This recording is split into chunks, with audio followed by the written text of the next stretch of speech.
It's like, wake up. It's still happening. Yes, it is.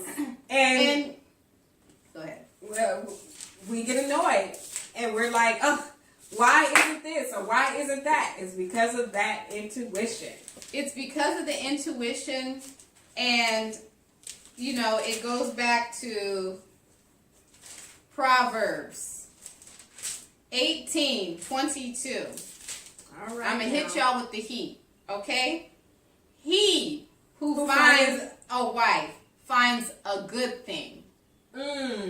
He, personal pronoun, finds verb.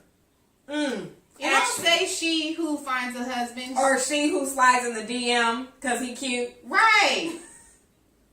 It don't say none of that. It says doesn't. he who finds. So because they're the natural pursuers, it doesn't really work out when we go out and, oh, he's fine. Let me go talk to him. And pursue his nature. And then our ego gets involved, right? Wait a minute. Because we're like, oh, it should work out because I'm fine and I got it going on. So he fine, I'm bomb, he bomb. You know, your ego is all wrapped up in there because you think that you deserve him. Exactly. When, in fact, if he did not come for you, then that means that he's not the one, sis. Because it's he who findeth the wife. And like you said, they are the pursuers. They are the maintain. How are we going to expect them to provide, protect, maintain, but we're going after them? It's a role reversal. Exactly. And he's going to feel emasculated. He's going to probably take from you what you're giving. Right. And then when you hit him with so where are we or where is this going? Yeah. He's going to be like, we're just friends. Exactly. It's not going anywhere. And then he's going to end up with someone else. Why? Because that someone else is who he chose. Exactly. Sorry to say it. Just because you're cute doesn't mean that you deserve to be with this man. Exactly. It doesn't mean that that's so egotistical. It doesn't mean that you have to have him because you think you're cute. No, ma'am. Check yourself. Check yourself and notice this. It's like we go out of our way to prove that we're worthy to men that we choose. Because if they don't notice you, it doesn't mean that you're ugly. I had to deal with this myself. I did too. It don't mean that you're ugly. It doesn't mean that you're less desirable or that you have nothing to offer. It just means that whatever he is put here to do, he doesn't see that you are the one to help him with that as a helpmeet. But when we go out of our way to prove to these, to prove to a man that I'm worthy and all this, we're hustling to prove our worth. When as a feminine woman, you should just be who you are and don't have to prove to anybody whether you're worthy or not. Because you are worthy. You are worthy. You were worthy when God created you in the womb. But you're acting unworthy when you're sitting over here just throwing yourself at a man that don't even want you. And even if he did want you, don't throw yourself at him. Make him work for you. That's right. And usually they run off. I had to learn that the hard way. They run off with somebody they want, and they run off with somebody that's going to them require them to work. Yes, they do. For it. Don't just give yourself up to a man and he didn't even put in no work. No effort. He can't even call you. He's got all the excuses in the world. Oh, I wasn't by my phone. Or I'm not a phone person. Talk about that. That's a classic. It is. Apparently. Apparently. Another one.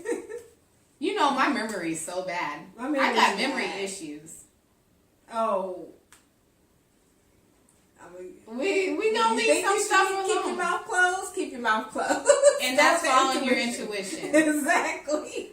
But you hear these excuses and then we accept them as the truth. Well, he did say that he's really not a phone person. And then when I saw him post his picture right after I texted him, like, why haven't you called me? He did, you know what I mean? He didn't have his phone in his hand, and we started to make excuses for them.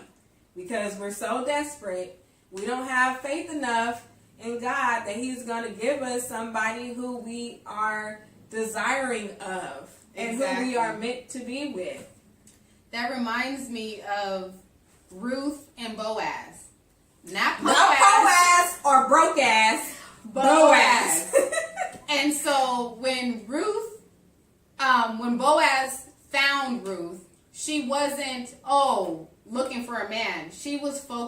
providing, finding food for her herself family. and for her mother-in-law. Mm-hmm. Boaz found her doing The work. The work. She wasn't out here saying, "Oh my gosh, I need Woe a is man. me. I'm ready for a man. I'm A ready man, for a husband. Find me." Move No. or goals and all of that, posting pictures of people. Oh my God, goals. I want a man. No, he always comes when you least expect it, and he always comes the one, not the one that you think is Not the one. jokers. Not the jokers that aren't ready to commit, but you trying to force it, saying, "Well, I can show them." We're talking about the one. When you really do that internal work and you're really focused on your purpose, he always pops up when you least expect it. But you have to enjoy being with you first. Get to know you, know your purpose, and be working in your purpose. Because how can we be a helpmeet to a man and we don't even know what our qualities are? We don't know what our strengths are. We don't know what our interests are. So yeah, how can we help somebody if we don't even know ourselves? And how can we discern if a man is the right one if we don't know who we are and we don't know what we want? Exactly.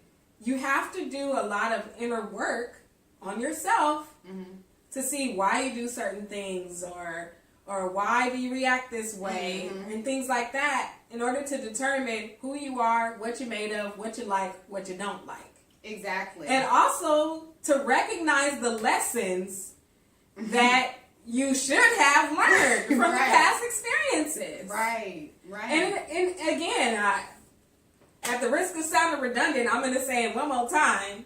It's about that intuition. Exactly. Okay? If you follow the intuition, then you could avoid a lot of these things. And it will also ultimately lead you to who